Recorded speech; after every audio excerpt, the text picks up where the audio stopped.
تو آج کے اس تفصیلی مطالعے میں ہم ایک بہت ہی ایک بڑا عجیب اور پریشان کن سوال اٹھا رہے ہیں۔ جی بالکل، اور یہ ایک ایسا سوال ہے جو تاریخ کے ہر طالب علم کے ذہن میں آتا ہے۔ ہاں نا، یہ کہ آخر کیوں انتہائی پڑھے لکھے باشعور اور طاقتور لوگ جن کے پاس دنیا بھر کا تجربہ ہوتا ہے، وہ بعض اوقات جان بوجھ کر ایک ایسے رہنما یا نظام کے پیچھے چل پڑتے ہیں جو انہیں سیدھا تباہی کی طرف لے جا رہا ہو۔ بالکل، جب روزے روشن کی طرح حقائق سامنے ہوں اور خطرے کی گھنٹیاں بج رہی ہوں، تو کوئی پورا معاشرہ یا اشرافیہ آنکھیں بند کر کے کھائی میں گرنے کا انتخاب کیسے کر سکتا ہے؟ میں سمجھتی ہوں یہ انسانی نفسیات کا ایک بہت تاریک پہلو ہے۔ صحیح کہہ رہی ہیں آپ، اور آج کی اس تفصیلی گفتگو میں ہم اسی دھندلے اور پیچیدہ پہلو کا گہرا جائزہ لیں گے، اور اس کے لیے جو ہمارا بنیادی ماخذ ہے وہ ایک بہت ہی قدیم متن ہے، یعنی سورۃ ہود کی 2 آیات 96 اور 97۔ ہاں، اور بظاہر تو یہ حضرت موسیٰ اور فرعون کا ایک تاریخی واقعہ لگتا ہے۔ بالکل لگتا ہے، لیکن در حقیقت یہ طاقت، سچی دلیل اور اندھی تقلید کی نفسیات کا ایسا پوسٹ مارٹم ہے جو آج کے دور میں بھی اتنا ہی متعلقہ ہے جتنا ہزاروں سال پہلے تھا۔ 100% ایسا ہی ہے، کیونکہ دیکھیں انسان ہمیشہ خود کو ایک منطقی مخلوق سمجھتا ہے۔ ہمارا خیال ہوتا ہے کہ اگر کسی کے سامنے ٹھوس شواہد اور ناقابل تردید حقائق رکھ دیے جائیں تو وہ فوراً اپنا نظریہ بدل لے گا۔ ہاں، ہم سب یہی امید کرتے ہیں۔ لیکن حقیقت میں ایسا نہیں ہوتا۔ یہ متن ہمیں بتاتا ہے کہ جب معاملہ اقتدار، مراعات اور نظام کو بچانے کا ہونا تو انسانی ذہن حقائق کو کس طرح نظر انداز کرتا ہے۔ یہ قصہ محض کوئی روایتی داستان نہیں ہے، بلکہ یہ اس بات کا گہرا تجزیہ ہے کہ جب ایک مکمل اور سچی دلیل کا ٹکراؤ ایک جڑے پکڑے ہوئے مفاداتی نظام سے ہوتا ہے نا، تو دراصل ہوتا کیا ہے۔ تو میں یہیں سے بات شروع کرنا چاہوں گا۔ چلیے اس بات کی تہوں کو کھولتے ہیں۔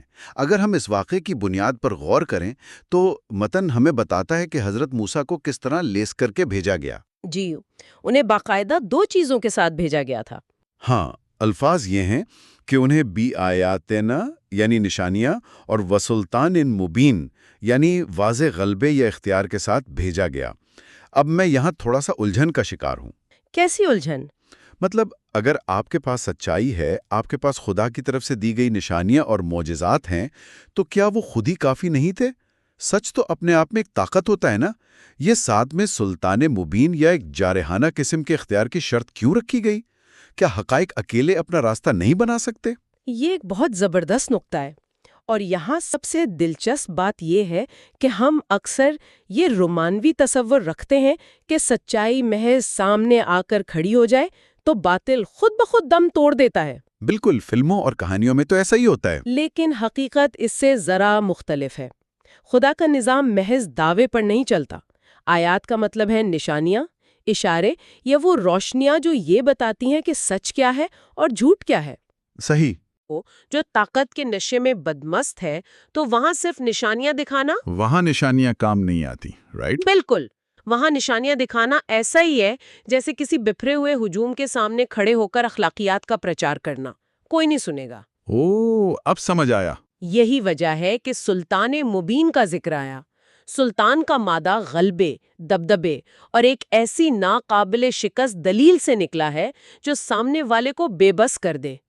یہ محض سچ نہیں ہے، یہ سچ کی وہ طاقت ہے جس کا کوئی جواب نہ بن پڑے۔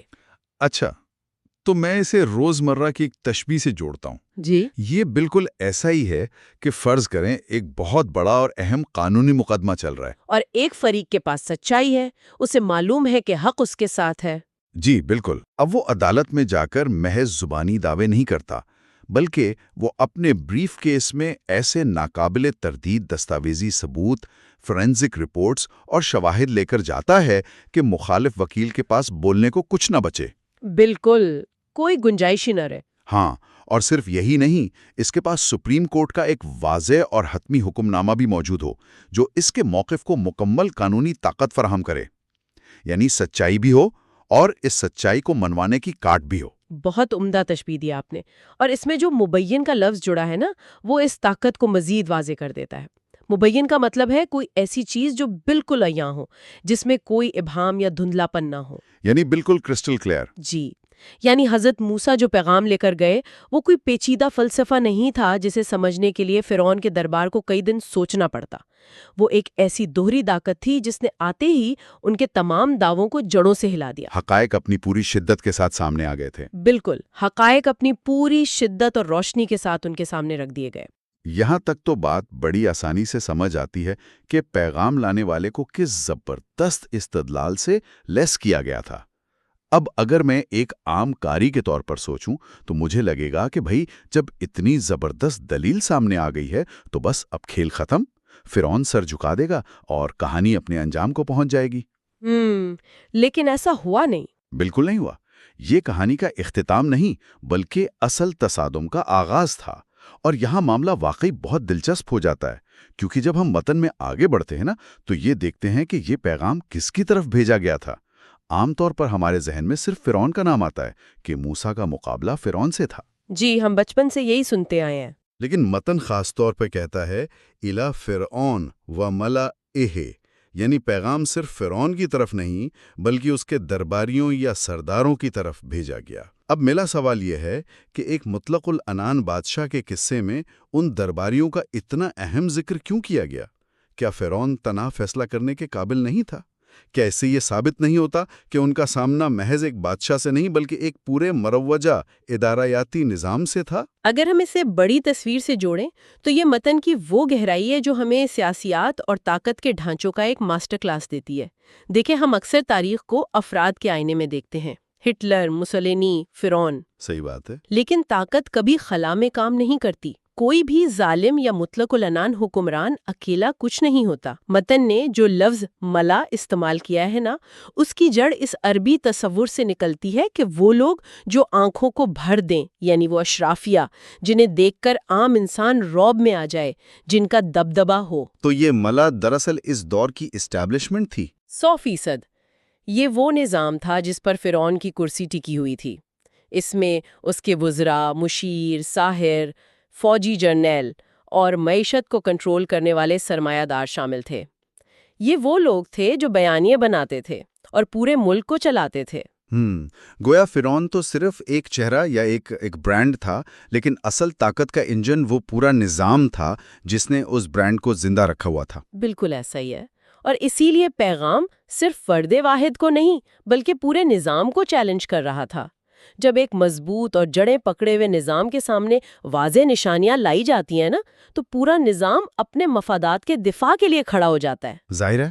فرعون کی ذاتی انا تو خطرے میں تھی ہی، لیکن اس ملا کے معاشی اور سیاسی مفادات بھی سیدھے نشانے پر تھے۔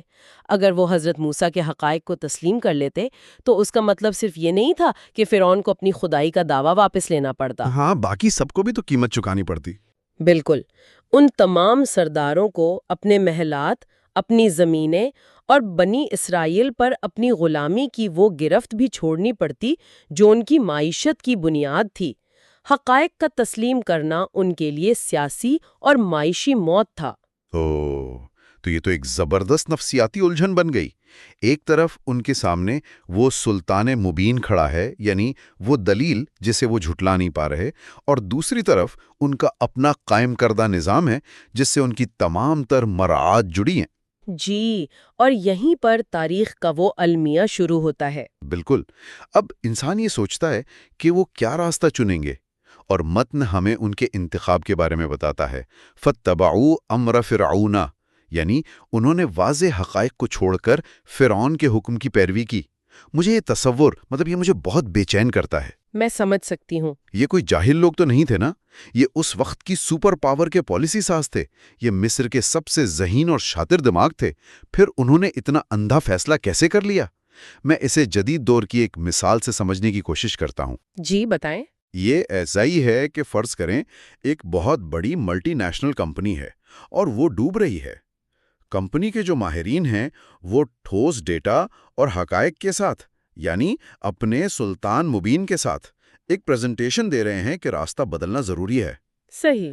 لیکن بورڈ آف ڈائریکٹرز جو خود بہت پڑھے لکھے لوگ ہیں، وہ صرف اس لیے CEO کی بات مان لیں کیونکہ وہ کرسی صدارت پر ہے، حالانکہ اس کا فیصلہ سراسر غلط ہو۔ وہ جانتے بوجھتے تباہی کا راستہ چن لیں؟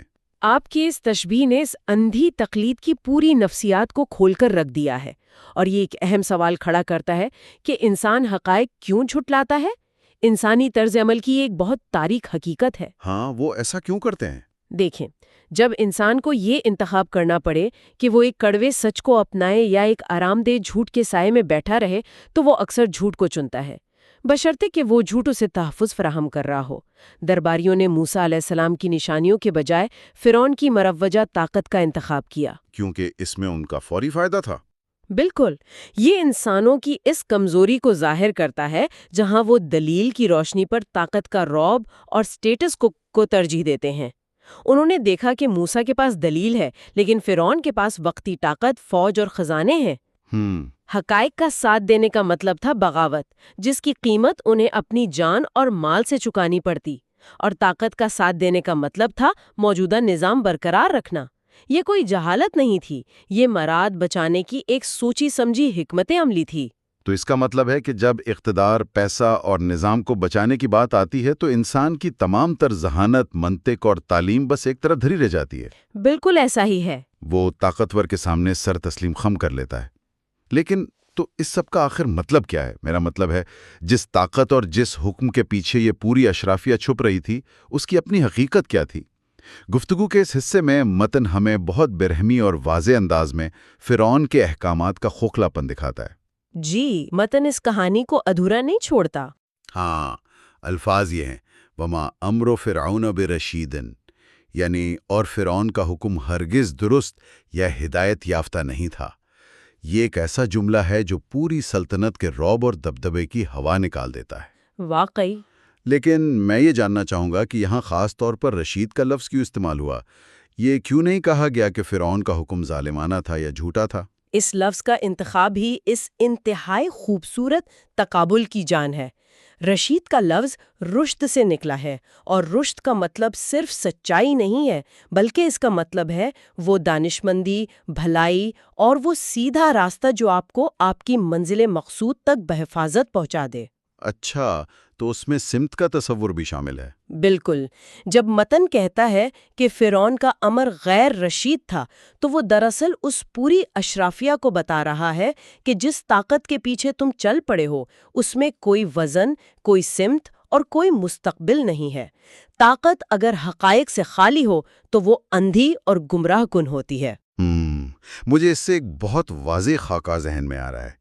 یہ بالکل ویسا ہی ہے جیسے سمندر کے بیچوں بیچ ایک بہت بڑا لوہے اور فولاد کا بنا ہوا بحری جہاز ہو۔